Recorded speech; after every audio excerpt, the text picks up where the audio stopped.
selamat datang di video pembahasan ekonomi makro bareng aku. Hari ini kita bakal bahas keseimbangan kurva ISLM, yaitu gimana sih pasar barang dan pasar uang saling ketemu buat nentuin suku bunga dan pendapatan nasional. Tenang aja, aku bakal bantu jelasin dan juga aku bakal jelasin singkatannya biar makin paham dan jelas. Yuk kita mulai. Nah, pertama, ada yang tahu nggak sih apa itu ISLM? Nah, jadi gini, dalam ekonomi ada dua pasar utama.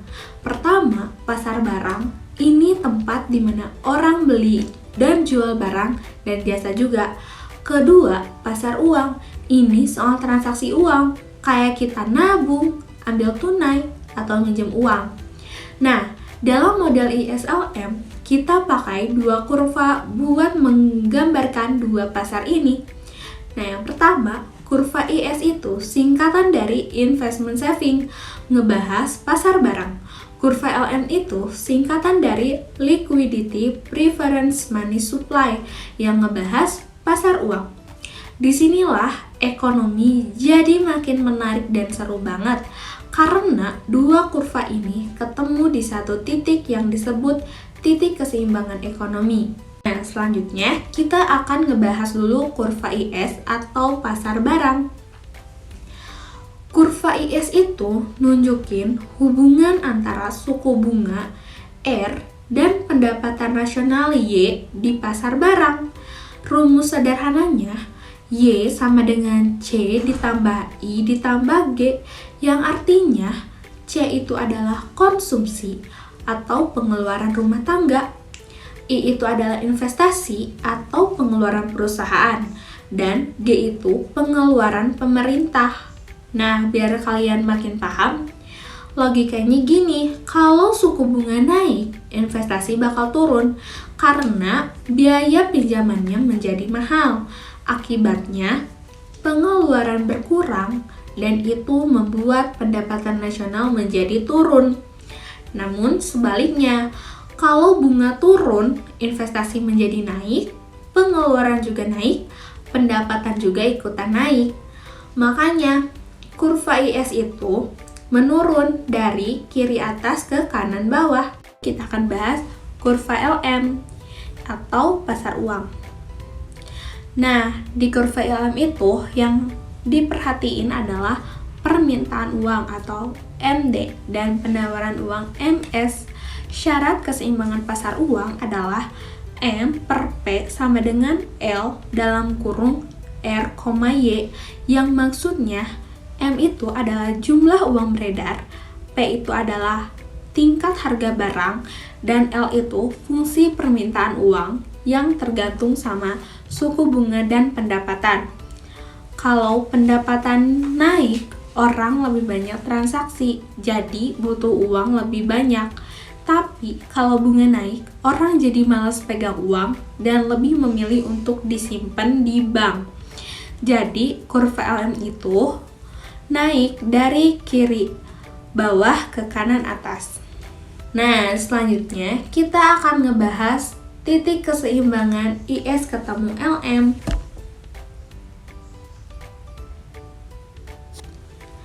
Nah, bagian penting dari model ini adalah titik di mana kurva IS dan kurva LM saling bertemu. Titik ini namanya keseimbangan makroekonomi. Artinya, di titik itu pengeluaran yang direncanakan sama dengan pendapatan nasional, permintaan uang sama dengan penawaran uang. Dari situ, kita bisa tahu kombinasi suku bunga R dan pendapatan nasional Y yang pas buat bikin dua pasar tadi jadi seimbang. Lalu kita akan bahas hubungan investasi, tabungan, dan suku bunga. Kalau suku bunga turun, orang-orang jadi lebih tertarik untuk investasi. Nah, makin banyak yang berinvestasi, makin tinggi juga pendapatan nasional. Nah, pendapatan naik, maka tabungan juga naik. Disinilah terjadi keseimbangan di pasar barang dan mempengaruhi kurva IS. Nah, biar kita lebih paham, di sini aku punya contoh soal.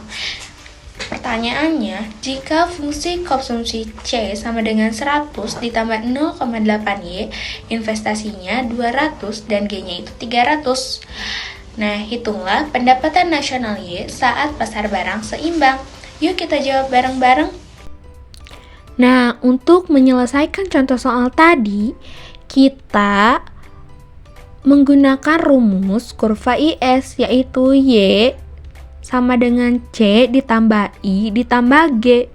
Nah, tinggal kita pindahkan saja angka-angka dari fungsi konsumsi, investasi, dan pengeluaran pemerintah.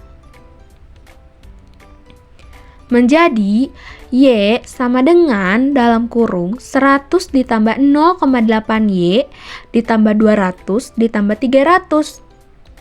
Y sama dengan 100 ditambah 0,8Y ditambah 500. Y sama dengan 0,8Y ditambah 600. Nah, sekarang kita pindahkan variabel Y ke satu sisi agar kita bisa mencari Y min-nya. Nah, menjadi Y dikurangi 0,8Y hasilnya 600. 0,2Y sama dengan 600. Nah, biar kalian gak bingung, biar aku kasih tahu 0,2Y itu dapat dari mana. Nah, 0,2Y itu didapatkan dari pengurangan Y dikurangi 0,8Y. Kenapa?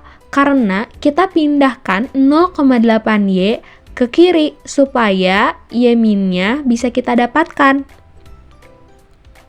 Nah, lalu yang terakhir kita tinggal bagi 600 dengan 0,2 agar kita bisa mendapatkan Y.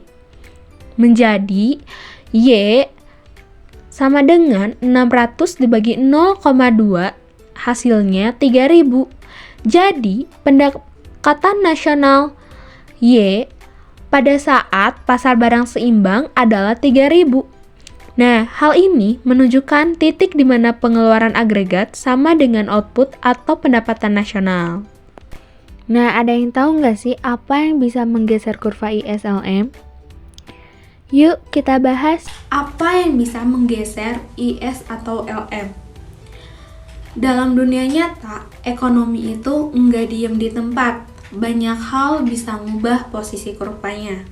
Contohnya, kalau belanja pemerintah naik, kurva IS geser ke kanan.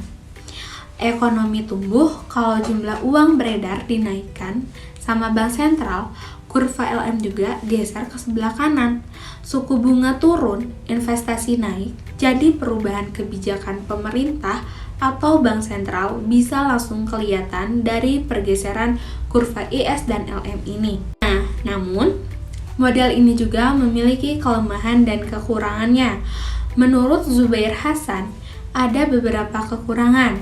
Yang pertama, terlalu fokus sama suku bunga.